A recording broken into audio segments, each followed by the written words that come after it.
Mega Bible quiz 2026 episode 72ലേക്ക് എല്ലാ പ്രിയപ്പെട്ട പ്രേക്ഷകർക്കും സ്വാഗതം. ബൈബിൾ പോർഷൻ പറയുന്നു 2 ശമൂവേൽ 18 മുതൽ 21 വരെയും യോഹന്നാൻ 4-ാം അധ്യായത്തിൽ നിന്നുമാണ് ഇന്നത്തെ ക്വസ്റ്റ്യൻസ് ഉള്ളത്. എല്ലാവരും വായിച്ചിട്ടുണ്ടാവുമെന്ന് കരുതുന്നു. ആദ്യത്തെ ചോദ്യത്തിലേക്ക് പോകുന്നു. ഫസ്റ്റ് ക്വസ്റ്റ്യൻ, ഒരു ജലവാഹനം ഏത്? ഒരു ജലവാഹനം ഏത്?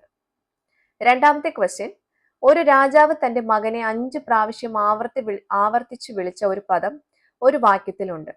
എന്താണ്? രാജാവിന്റെയും മകന്റെയും പേരെന്ത്? ക്വസ്റ്റ്യൻ റിപ്പീറ്റ് ചെയ്യുന്നു. ഒരു രാജാവ് തന്റെ മകനെ 5 പ്രാവശ്യം ആവർത്തിച്ച് വിളിച്ച ഒരു പദം ഒരു വാക്യത്തിലുണ്ട്. എന്താണത്? രാജാവിന്റെയും മകന്റെയും പേരെന്ത്? മൂന്നാമത്തെ ചോദ്യം, മരണം വരെ വിധവകളെ പോലെ ജീവിച്ച സ്ത്രീകൾ എത്ര പേർ? അവർ ആരായിരുന്നു? മരണം വരെ വിധവകളെ പോലെ ജീവിച്ച സ്ത്രീകൾ എത്ര പേർ? അവർ ആരായിരുന്നു? നാലാമത്തെ ക്വസ്റ്റ്യൻ, ശമരിയ സ്ത്രീ യേശുവിനെ വിളിച്ച ഒരു പേര് യേശു സ്വയം വെളിപ്പെടുത്തി. എന്താണത്? ശമരിയ സ്ത്രീ യേശുവിനെ വിളിച്ച ഒരു പേര് യേശു സ്വയം വെളിപ്പെടുത്തി. എന്താണത്?